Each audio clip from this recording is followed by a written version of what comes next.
Welcome back to my channel. آج جو movie ہم ایکسپلین کرنے والے کہ یہ ایک اسٹیپ موم اور اس کے 15 سال کے بیٹے کے درمیان ہے، کیسے ان کے بیچ میں ریلیشن شپ سٹارٹ ہوتی ہے اور بات ہم بستری تک پہنچ جاتی ہے۔ اس مووی میں ٹوٹل 3 کریکٹرز ہیں، جن میں 15 سالہ لڑکا ایلس اور اس کی 40 سال کی اسٹیپ موم اولیویا اور اس کے ڈیڈ ہے۔ ایلس کیسے اپنے اسٹیپ موم کے ساتھ ریلیشن شپ بناتا ہے، آگے چل کر ہم اس ویڈیو میں تفصیل سے بتائیں گے۔ اگر آپ نے ہمارا چینل سبسکرائب نہیں کیا تو چینل کو سبسکرائب کر دیں۔ تو مووی سٹارٹ ہوتی ہے اور ہمیں دکھایا جاتا ہے کہ ایلس اپنے روم میں لیٹا ہوا ہے اور ساتھ والے کمرے سے اس کی موم اور ڈیڈ کی آوازیں آ رہی ہے، جو ایک دوسرے کے ساتھ رومانس کر رہے تھے۔ ایلس تب ٹائم نوٹ کرتا ہے کہ اس کے ڈیڈ اور موم کتنا ٹائم رومانس کرتے ہیں۔ اگلی صبح ہم دیکھتے ہیں کہ ایلس کا ڈیڈ اسے نیند سے اٹھاتا ہے اور یہاں ہمیں یہ پتہ چلتا ہے کہ ایلس کا ڈیڈ ایک آرمی آفیسر ہے۔ اس کا رویہ ایلس کے ساتھ کافی سخت تھا۔ وہ ایلس کو اب ایک مرد بنانا چاہتا تھا، لیکن ایلس کو لگ رہا تھا کہ اس کے ڈیڈ اس کے ساتھ بالکل بھی پیار نہیں کرتے، کیونکہ ایلس کے ساتھ اس نے کبھی اچھے سے بات نہیں کی۔ ان سب باتوں سے ایلس کافی پریشان تھا، مگر وہ مجبور تھا، وہ کچھ نہیں کر سکتا تھا۔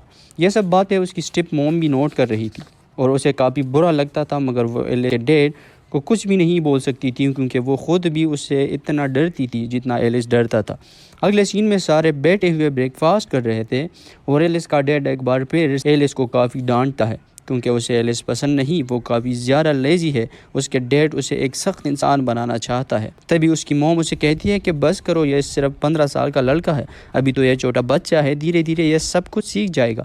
اس کے جواب میں ایلس اپنے موم کو تھینکس کہتا ہے اور اسے نام سے پکارتا ہے۔ یہاں ہمیں یہ پتہ چل رہا ہے کہ ایلس اپنی اسٹیپ موم کو ماں نہیں سمجھتا۔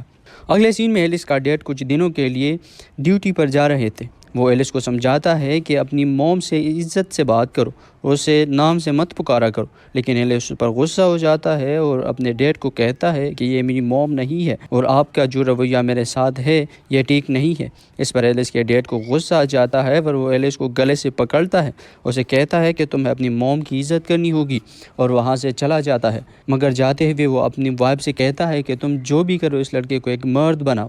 اولیویا باپ بیٹے کے درمیان ہونے والی بات چیت کو سن چکی تھی، مگر وہ کچھ نہیں کر سکتی۔ پھر کچھ دنوں کے بعد اولیویا اپنی گاڑی سٹارٹ کرنے کی کوشش کرتی ہے، مگر اس کی گاڑی سٹارٹ نہیں ہو رہی تھی، تو اسے ایلس کی مدد چاہیے تھی۔ وہ اسے ڈھونڈنے کے لیے اس کے کمرے میں جاتی ہے اور جیسے ہی کمرے کا دروازہ کھولتی ہے تو اسے ایلس نظر آ جاتا ہے، جو موبائل میں کچھ دیکھ رہا اور وہ اپنے ہاتھ کا استعمال کر رہا تھا۔ اولیویا بھی اسے دیکھ کر ایکسائٹڈ ہوتی ہے اور اسے چپکے سے دیکھنے لگتی ہے۔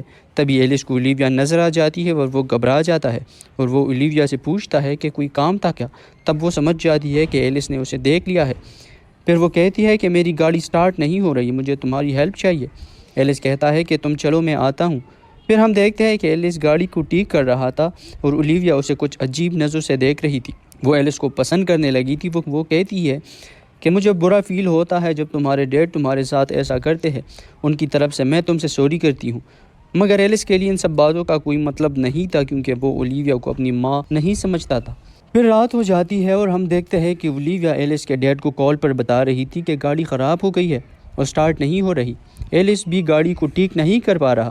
تبھی اس کے ڈیڈ ایلس کو فون پر بتاتا ہے کہ میں کچھ نہیں جانتا، میرے واپس آنے تک یہ گاڑی ٹھیک ہونی چاہیے۔ ایک مرتبہ پھر ایلس مجبور تھا، وہ کچھ نہیں کر سکتا تھا، وہ اپنی گاڑی ٹھیک کرنے چلا جاتا ہے۔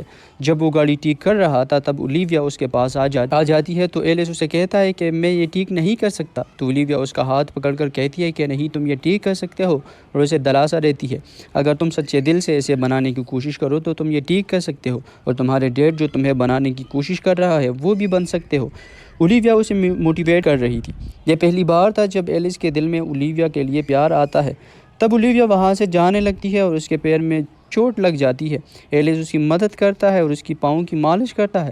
جب ایلس کا ہاتھ اپنی اسٹیپ موم کے جسم پر لگتا ہے تو اس کی اسٹیپ موم اور بھی ایکسائٹڈ ہوتی ہے، اور ایلس کو بھی اب مزہ آنے لگا تھا، کیونکہ اس نے پہلے کبھی کسی لڑکوں کو چھوا نہیں تھا۔ وہ دونوں اپنے خیالوں میں بہہ جاتے ہیں اور اولیویا کو کس کرنے ہی والا تھا۔ تب اسے لگتا ہے کہ وہ غلط کر رہا ہے اور وہاں سے چلا جاتا ہے، مگر اولیویا کو اس بات کا احساس ہوتا ہے کہ ایلس بھی اسے پسند کرتا ہے۔ وہ سوچتی ہے جس طرح ایلس اس کے پاؤں کی مالش کر رہا تھا، اس سے اولیویا کو اس بات کا اندازہ ہو چکا تھا کہ اب وہ ایلس کو اپنی ضرورتیں پوری کرنے کے لیے استعمال کر سکتی ہے۔ پھر رات ہو جاتی ہے اور ہم دیکھتے ہیں کہ ایلس ٹی وی دیکھ رہا ہے اور اولیویا اس کے پاس آ جاتی ہے اور اپنی ٹانگیں اٹھا کر ایلس کی ٹانگوں پر رکھتی ہے اور ایلس بھی کچھ سمجھ جاتا ہے تو وہ اولیویا کے پیروں پر مالش کرنا شروع کرتا ہے۔ تبھی اولیویا اس کا ہاتھ پکڑ کر اپنے پرائیویٹ جگہ پر لے جاتی ہے۔ پھر تھوڑی دیر بعد وہ ایلس کے پرائیویٹ پارٹ کو چھو لیتی ہے، جس سے ایلس بھی کافی ایکسائٹڈ ہو جاتا ہے اور وہ دونوں اپنے کپڑے اتارتے ہیں اور انجوائے کرنے لگتے ہیں۔ تبھی ہم دیکھتے ہیں کہ ایلس ڈسچارج ہو جاتا ہے کیونکہ اس کا یہ فرسٹ ٹائم تھا، جس سے اولیویا کافی پریشان ہوتی ہے۔ وہ یہ طے کرتی ہے جو بھی ہو جائے وہ ایلس کو یہ سب کچھ سکھائے گی، چاہے ایلس کو زیادہ ٹائم نہیں لگتا۔ تب بھی اولیویا اس کے ساتھ کافی انجوائے کرتی تھی، جس بات سے ایلس کافی خوش تھا۔ نیکسٹ سین میں ہم دیکھتے ہیں کہ اولیویا کچن میں برتن دھو رہی تھی۔ ایلس اس کے پاس آ جاتا ہے اور وہ ایلس سے کہتی ہے چلو تمہارے کلاس کا ٹائم ہو چکا ہے، اور وہ دونوں ایک بار پھر کے راج میں انجوائے کر رہے تھے۔ اور تبھی اولیویا ایلس سے کہتی ہے کہ یہ جو ہم کر رہے ہیں کہیں ہم غلط تو نہیں کر رہے۔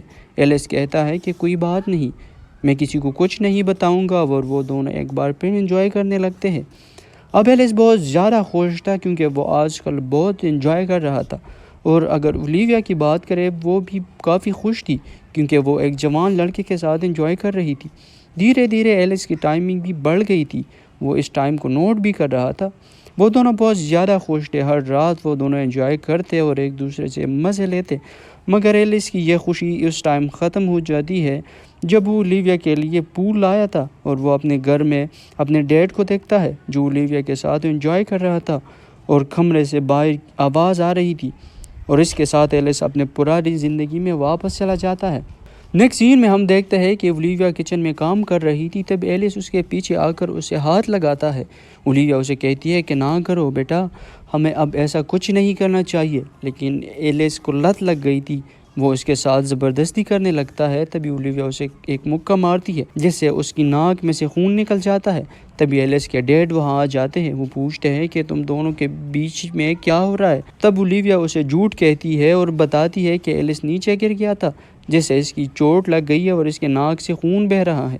اگلے سین میں ایلس اپنے ڈیڈ کے ساتھ فشنگ کر رہا تھا۔ اس کے ڈیڈ اسے سمجھاتے ہیں کہ یہ دنیا بہت عجیب ہے، اگر تم یہاں ایک سخت انسان نہ بنے تو یہ دنیا تمہیں کھا جائے گی، مگر ایلس کے اوپر ان باتوں کا کوئی اثر نہیں ہو رہا تھا۔ وہ پیچھے سے ایک چاقو اٹھاتا ہے اور اپنے ڈیڈ کو مارنے لگتا ہے۔ تب اس کے ڈیڈ اس سے کہتا ہے کہ میں بھی بچپن میں تمہاری طرح تھا، میں نہیں چاہتا جو کچھ میرے ساتھ ہوا وہ تمہارے ساتھ بھی ہو جائے کیونکہ میں تم سے محبت کرتا ہوں۔ یہ سننے کے بعد ایلس چاقو کو واپس نیچے لگتا ہے، اور اسے تھوڑی دیر کے لیے ہی صحیح، لیکن اسے لگتا ہے کہ اسے ڈیڈ اسے کافی محبت کرتا ہے۔ اگلی سین میں وہ سارے لنچ کر رہے تھے۔ ایلس کو لگتا ہے کہ اولیویا اس کے ڈیڈ سے محبت نہیں کرتی، وہ بس کسی مجبوری کی وجہ سے اس کے ڈیڈ کے ساتھ رہ رہی ہے۔ یہ سب باتیں سوچتے سوچتے ایک دم ایلس کو پتہ نہیں کیا ہو جاتا ہے، وہ اٹھ جاتا ہے اور اپنے ڈیڈ کا گن اٹھاتا ہے اور اپنے ڈیڈ پر تان کر کہتا ہے کہ وہ اولیویا کے ساتھ سو چکا ہے، تمہاری گاڑی میں، تمہارے بیڈ پر، ہر جگہ، اور تم کیا سمجھتے ہو تم مجھ سے محبت کرتے ہو؟ اس طرح کوئی اپنے بیٹے سے محبت نہیں کرتا، اور اولیویا بھی تم سے محبت نہیں کرتی۔ اس کے جواب میں اولیویا کہتی ہے کہ نہیں، میں تمہارے ڈیڈ سے محبت کرتی ہوں۔ یہ سب سننے کے بعد ایلس کو ایک بات کا احساس ہوتا ہے کہ اولیویا اس سے محبت نہیں کرتی، وہ بس اسے استعمال کر رہی تھی۔ وہ اپنے اوپر گن تان دیتا ہے اور کہتا ہے کہ میں خود کو مار دیتا ہوں کیونکہ میں زندگی سے بہت زیادہ تنگ آ چکا ہوں۔ یہ سب چیزیں دیکھ کر ایلس کے ڈیڈ ہنسنے لگتے ہیں اور کہتے ہیں کہ یہی سب تو میں چاہتا تھا کہ تم ایک سخت مرد بنو، آج دیکھو تم نے گن بھی اٹھا لی، اور ہو سکتا ہے تم ایک دن اسے چلا بھی لو۔ جو میں نہیں کر سکا وہ تمہاری ماں نے کر دیا۔ میں نے اسے کہا تھا کہ وہ جو بھی کرنا چاہتی ہے کرے، لیکن تمہیں ایک مرد بنائے۔ مجھے اس بات سے کوئی لینا دینا نہیں کہ تم اولیویا کے ساتھ سو چکے ہو، میں تمہیں ایک مرد دیکھنا چاہ رہا تھا جو تم آج بن گئے ہو۔ یہ باتیں سننے کے بعد ایلس کو تھوڑا احساس ہوتا ہے کہ اس کے ڈیڈ اس سے محبت کرتا ہے، اور وہ اپنی کرسی پر بیٹھ جاتا ہے اور پھر ساتھ میں تینوں مل کر لنچ کرتے ہیں، اور یہیں پر یہ مووی ختم ہو جاتی ہے۔ اگر آپ کو ہماری ایکسپلینیشن پسند آئی ہو تو ویڈیو کو لائک کر کے چینل کو ضرور سبسکرائب کریں تاکہ آپ کو اسی طرح کی موویز کی نوٹیفیکیشن ٹائم پر مل سکے۔